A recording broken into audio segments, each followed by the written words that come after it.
3 Minneapolis police officers reported observing a spherical UAP made up of 6 interlocking rings of colored lights hovering at 10,000 feet. The object moved with both slow and hypersonic acceleration before rapidly relocating north, and this was shot through a pair of binoculars, and this is a photo that they shot as well, which is absolutely insane. This doesn't appear on flight radar, there's no flight data on this object, and this comes as a report from Finland yesterday, seeing the same object at 35,000 feet. I don't know about you, but that sounds pretty damn biblical to me when you say 6 colourful interlocking rings. Witnessed by 3 officers, passers-by, making no noise, no flight data, with no questions or answers to what this object could have been, and look at the state of that graph. Again, was reported by pilots in Finland the day before at an altitude of around 35,000 feet. Biblically accurate angel confirmed. Big up.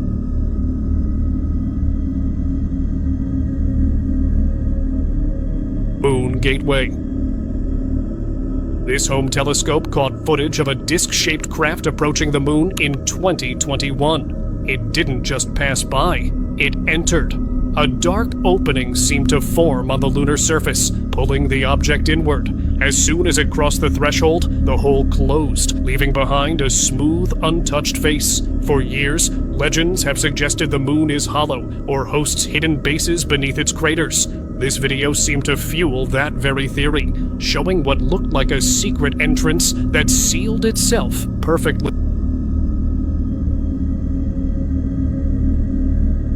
Solar telescope. Now, after the images were enhanced, the supposed streak of light, it resolved into something really weird and perfectly round. Look at this. Another strange coincidence is that because of the object's current position, 3i Atlas is about to be hit with a massive solar storm. Check out this clip by Stefan Burns. Now again, today the 21st, 3i Atlas is exactly opposite the sun, right? So if we're looking at it like this, it's exactly opposite that on the other side, about 1.5 astronomical units or something. It's perihelion, it'll be at 1.36. That's the 29th of October. Then we got Halloween. Boom, the veil's thin. 3i Atlas is all charged up. We're all charged up. The world's going crazy. Like, the aliens arrive. Who knows? Here's how I see it. The verified data shows a natural active comet, older, colder, and shedding gas and water as it heats. But the timing, the strange imagery, and the silence from key agencies is really keeping everyone's attention locked.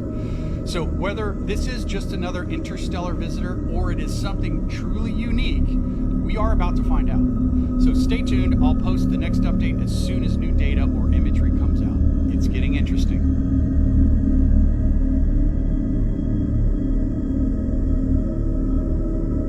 Meteor was seen burning up over Moscow in Russia, right? And this has been reported on multiple different platforms, some saying it's a meteorite, some saying it's a satellite or some sort of space debris, and others are saying it's a UFO. But what we can say is that the green nature of this burning meteorite or space debris definitely kind of coincides with nickel or iron deposits. When it gets superheated, it glows a green. But also, depending on the level of the atmosphere where this is burning up, the oxygen burning up, superheating, can also give it a green sheen. But it seems like a massive object, whatever this is, because the light being emitted from this thing is pretty damn intense, I'm going to say, right? The bolide was travelling from east to west, which is unusual for most satellites, which typically fly from west to east. The angular velocity was 4 degrees per second. So this was travelling quite slow in the grand scheme of like meteorites and things of that nature. But this isn't the first instance we've witnessed as of recent of meteorites burning up through our atmosphere. And all I'm going to say is 3i Atlas is also nickel. I'll leave you with that.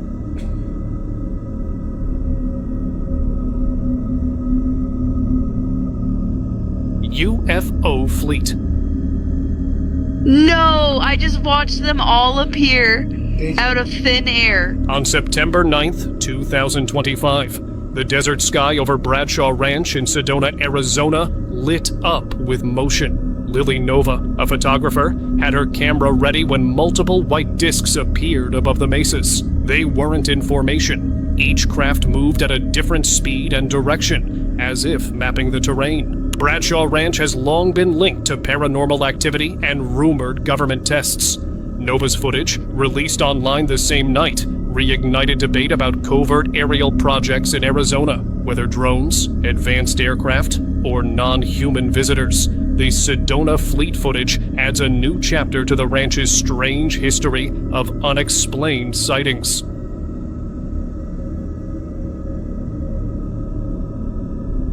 There is some wild-looking crap in the skies.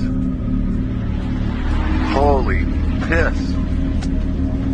Hold on. I'm gonna put my hat on backwards. I don't know what's going on. I hope these are in focus. Look at this. What the hell's going on here? Oh, please be picking this up. This is nuts. Look at that.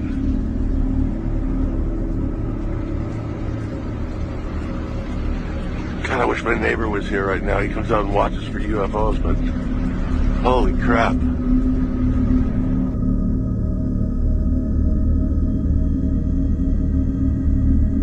Wow, okay. Are you ready for this? So, we're days away from a once-in-a-lifetime moment. 3i Atlas is about to graze the sun, and it's getting more and more interesting, frankly, strange by the day. Let's go through what's verified, what's speculation, and why everyone is watching 3i Atlas so closely right now. So, as of October 23rd, 3i Atlas is about 360 million kilometers from Earth. It's currently passing through Virgo, and it's headed for its closest point to the sun around October 29th. It will be just inside of Mars's orbit. ESA's ExoMars and Mars Express, these orbiters have captured the object earlier this month. It was a faint white blur surrounded by a glowing coma. Telescopes like Gemini South have confirmed it's slowly forming a tail, but it's still super faint because it's so far. The Swift Observatory measured it shedding water like a cosmic fire hose. Now, normally we'd expect regular updates from NASA, but the timing is very odd. So while ESA and independent astronomers have been posting, NASA stayed mostly quiet, which obviously sparks speculation. But the internet has been busy. Let's start with the creator that goes by Dobsonian Power. So he's been tracking and covering 3i Atlas and has just captured it through a solar telescope. Now, after the images were enhanced, the supposed streak of light, it resolved into something really weird and perfectly round. Look at this. Another strange coincidence is that because of the object's current position, 3i Atlas is about to be hit with a massive solar storm. Check out this clip by Stefan Burns. Now, again, today, the 21st, 3i Atlas is exactly opposite the sun, right? So if we're looking at it like this, it's exactly opposite that on the other side, about 1.5 astronomical units or something. It's perihelion, it'll be at 1.36. That's the 29th of October. Then we got Halloween. Boom, the veil's thin. 3i Atlas is all charged up. We're all charged up. The world's going crazy. Like, the aliens arrive. Who knows? Here's how I see it. The verified data shows a natural active comet, older, colder, and shedding gas and water as it heats. But the timing, the strange imagery, and the silence from key agencies is really keeping everyone's attention locked. So whether this is just another interstellar visitor or it is something truly unique, we are about to find out. So stay tuned. I'll post the next update as soon as new data or imagery comes out. It's getting interesting.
You see this picture? Do you notice something odd up there in the clouds? Do you see it?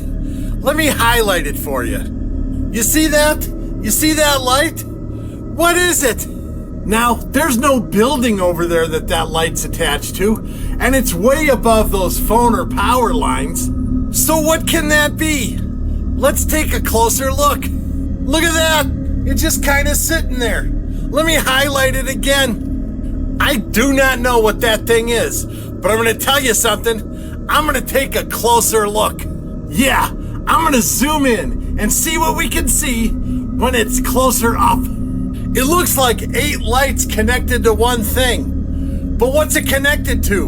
And like I said before, what is it? Now, is it possible that in the original photo that's a light reflected somewhere in the background? I really gotta doubt that, because in the original photo, it's so small. So this one is a puzzler. It's a puzzler, Booshkies. If you have any idea what this might be, let me know in the comments section, Booshkies. Shabadoo!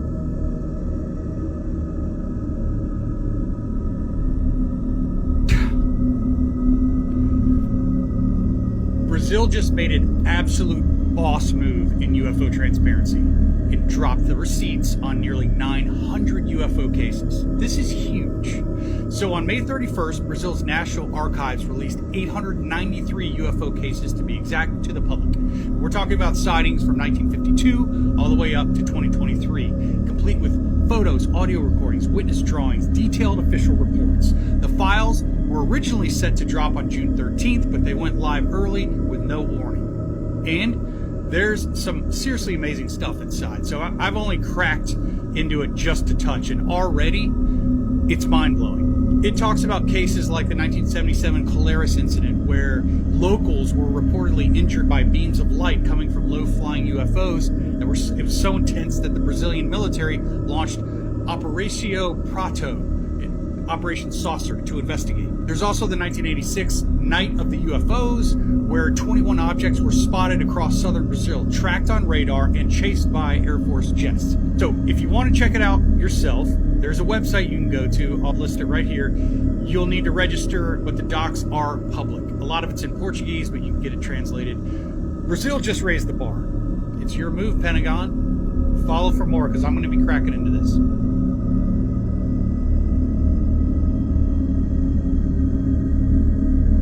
In the 1950s, before we even launched the first satellite, something above Earth was already watching us. In the 1950s, astronomers at Palomar Observatory captured something the world forgot for almost 70 years. Decades later, astrophysicist Beatrice Villarroel and her team reopened the archive. They weren't hunting for UFOs, they were searching for vanishing stars. But what they found changed everything. On one plate from April 1950s, they found 9 bright points, stars that had never existed before and never appeared again. The telescope had captured them in a single 50-minute exposure, and then they were gone. No meteors, no satellites, years before the first satellite was ever launched into space. 2 years later, another plate. 3 brilliant transients flared and vanished within minutes. The same week, the skies over Washington DC lit up with one of history's most famous UFO waves. When Villarroel's team analysed hundreds of plates, a pattern emerged.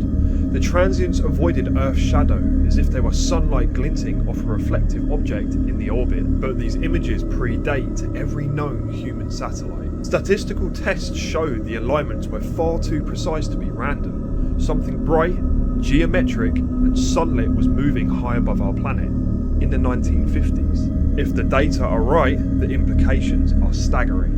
Either unknown natural phenomena were painting streaks of lights across the plates, or reflective objects not made by us were already orbiting Earth long before the space age ever began. Beatrice Villarroel's work has been peer-reviewed and published in respected astronomy journals. It's one of the first times UFO mystery has entered mainstream astrophysics through hard data. Not sighting, not stories, but photographic evidence written in silver nitrate 70 years ago. 9 lights in the 1950s, 3 more in 1952, all before humanity ever left the ground. What were they? The universe remembers even when we've forgotten to look.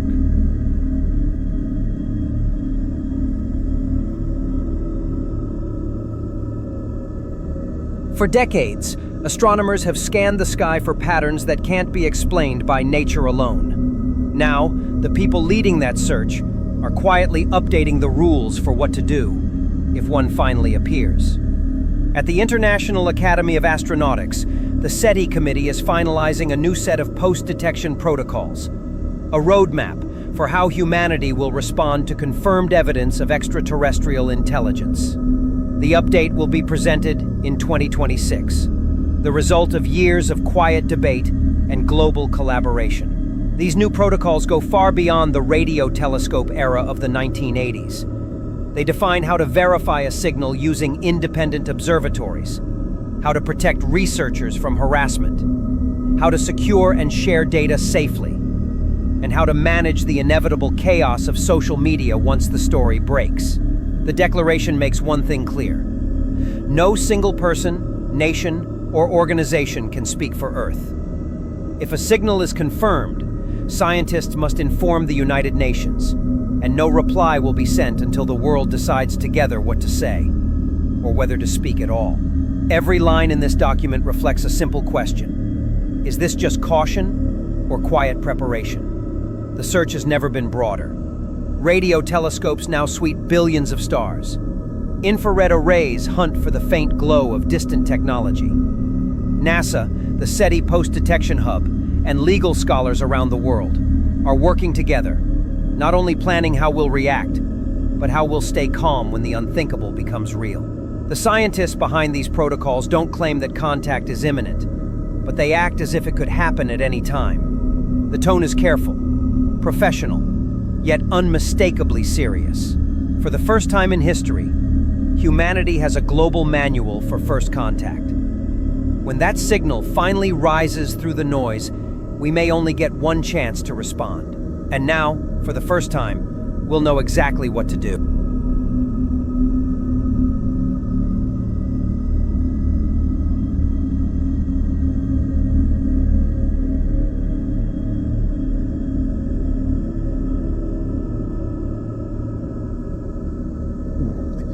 When they first found petroleum, because they were beginning to make motors and needed on axles of wheels on railroad trains and all that sort of thing, and remember trains started in the beginning of the 19th century, then oil went from just a lubricant to a fuel, and it made it valuable.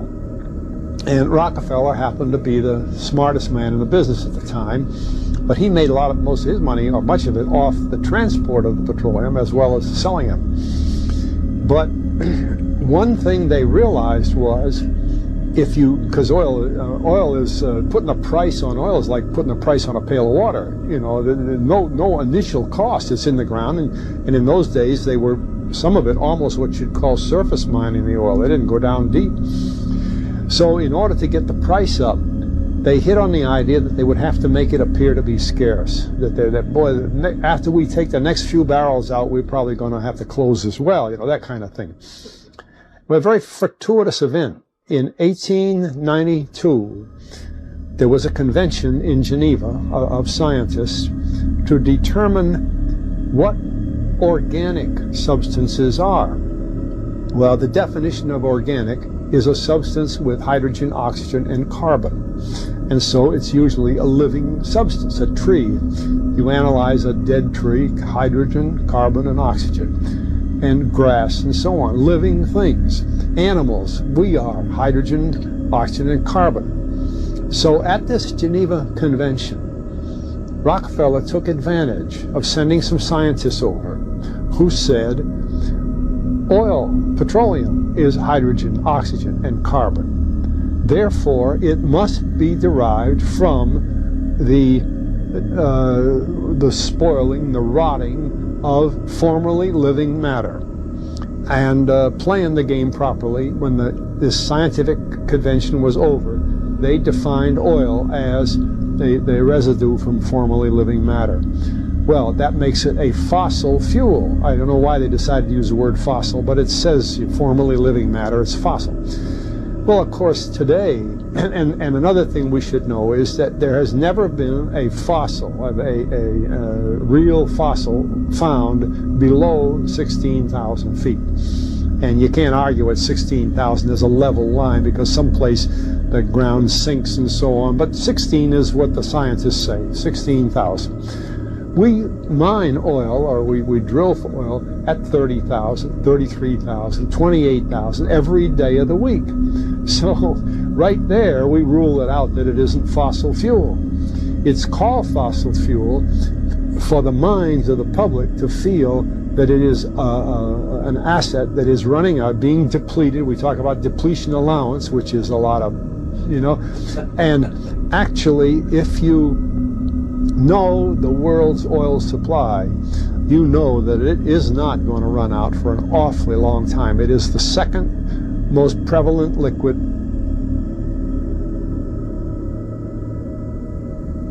Was Michael Rockefeller eaten, or did he simply disappear? This is one of America's most mysterious disappearances. Rare archival footage documents what happened. In 1961, 23-year-old Michael Rockefeller, heir to a billionaire family, joined an anthropological expedition to New Guinea to study indigenous tribal cultures. On November 17, he and his companion Renee Wissing rented a catamaran to collect as mat tribal wood carvings. During the trip, a large wave flooded the engine, causing it to stall. Then the boat capsized. Wissing was eventually rescued, but Michael drifted toward the vast jungle and vanished without a trace. Search teams combed the rivers of the Mare Rock region. Helicopters, canoes, hundreds of soldiers, and local people joined the effort. They only found the gasoline cans Michael had tied around his waist. According to his companion, Michael had decided to swim to the shore to seek help, but met with misfortune. Later, Michael's father Nelson Rockefeller and his twin sister Mary flew to New Guinea to assist in the search, but found nothing. In the footage, his father looks solemn as he thanks those at the scene. Express my very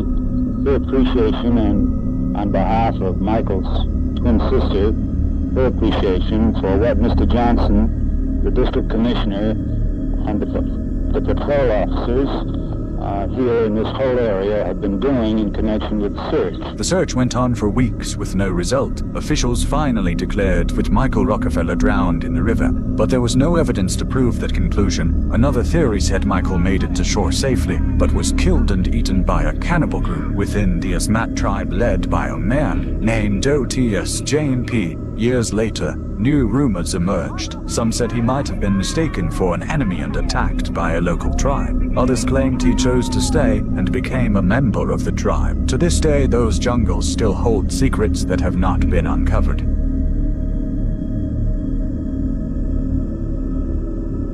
The Rockefellers. In the shadows of history, there lies a tale that whispers of power, ambition, and a legacy that casts an ominous shadow over time. It is the story of the Rockefeller family, whose origins and dark past are etched into the very foundation of America's rise to prominence. Our journey begins with the cunning and ambitious patriarch, John D. Rockefeller Sr., born in 1839 to a modest family in New York. A man who was no stranger to deception, he learned early on from his father, a conman known as Devil Bill, the art of manipulation and exploitation. It was in these murky beginnings that the seeds of the Rockefeller Empire were sown. As John D. Rockefeller ventured into the world, he understood that true power lay in the lifeblood of the burgeoning industrial age, oil. And so, with unrelenting ambition, he founded the Standard Oil Company in 1870, a venture that would propel him and his family into the annals of history. Yet the path to dominance was not without its dark turns. The Rockefellers' rise to power was paved with ruthlessness and subterfuge. They amassed their fortune on the backs of the working class, forging monopolies that strangled competition and left many in despair.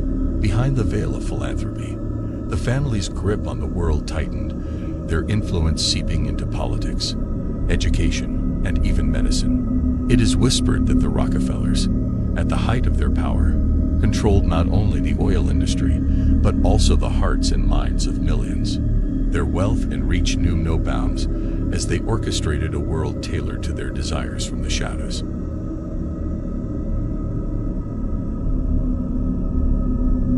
He was the son of a con artist. John D. Rockefeller Sr. built Standard Oil by crushing competition, bribing railroads, and rewriting the rules of capitalism. By 1880, he controlled 90% of all US oil, not by innovation, but by manipulation. He called it business. His enemies called it a monopoly. Standard Oil wasn't a company, it was an empire. Rockefeller used secret deals, sabotage, and price wars to bankrupt rivals. The government called it un-American, but by the time they broke it up in 1911, he'd already made his billions and scattered them through trusts to stay untouchable. Junior inherited more than money. He inherited a mission. He rebranded the family through philanthropy. Museums, universities, foundations. But it wasn't kindness, it was control. He funded social engineering, birth control experiments, and even eugenics programs, all under the mask of charity. Ever wonder why the Rockefellers are in every corner of America? Chase Bank, the University of Chicago, Rockefeller Center. They didn't just buy buildings, they bought influence. Medicine, education, politics. If money is power, they rewrote the American power map. Today, the Rockefeller name is rarely spoken out loud, but their fingerprints are everywhere.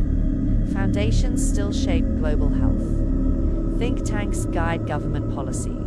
Quiet, hidden, permanent. The oil is gone, but the empire, it never died.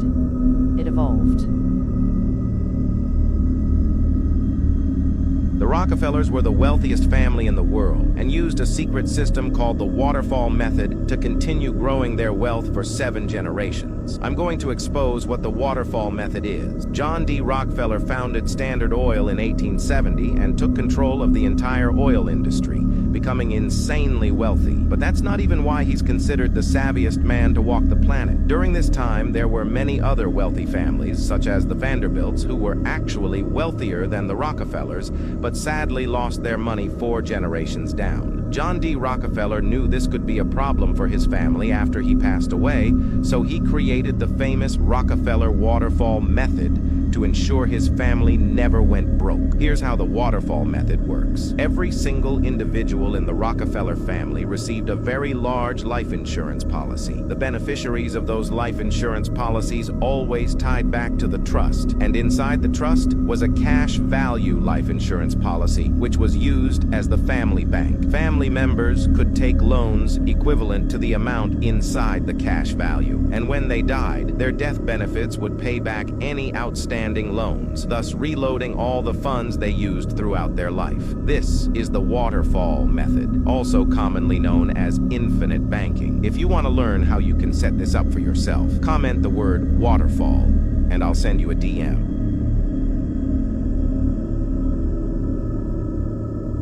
1920 was when everything started to change. They started removing parts of history and rewriting it. And the 1920s is about that time. And this is when the educational system started to change alongside the pharmaceutical industry. After the late 1800s reset of Tartaria, because the 1920s was when the Rockefeller educational system came in and started changing everything about the school system. So when buying books, you want to buy books before the 1920s, because if you don't buy history books before the 1920s, you're usually being sold a lie. And if you look at a lot of the free energy books relating to the ether and Tartaria, that's all before the 1920s. And they actually removed a lot of the free energy books relating to Nikola Tesla. When his lab set on fire and he died, a lot of free energy books were taken and hidden, because in that time the ether was actually on the periodic table. And when Tesla was finally shut down, they erased everything, including the ether.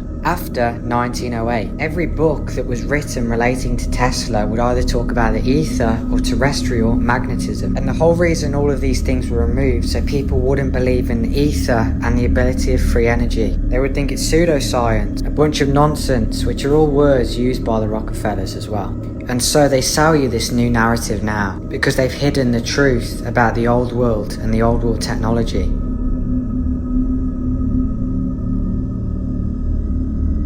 This is the only proof we have of time travel, and it's absolutely terrifying. In 1923, archaeologists uncovered a sealed tomb in Egypt. Inside, they found something that defied logic. A photograph dated 1987. It showed a man in modern clothing standing in front of the tomb, holding a camera. The man was identified as Elon Huck, a scientist who vanished in 1987 while working on a top-secret government project called Kronos. The project's goal? To unlock time travel. But it was shut down after Huck disappeared without a trace. The photograph had a chilling message scrawled on the back. I tried to stop it, but the loop is inevitable. Years later, in 1980, another photograph surfaced. This one showed Elon Huck, now decades older, standing in front of the same tomb. The date on the photo?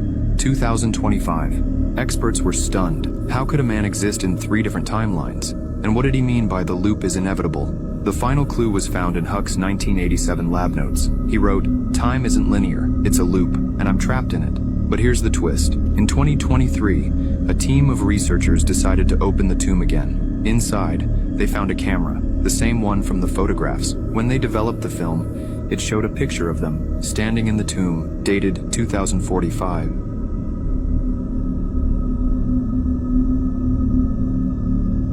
That the site was connected to Cleopatra. A particularly intriguing aspect of this discovery was the mysterious and seemingly serendipitous nature of many findings.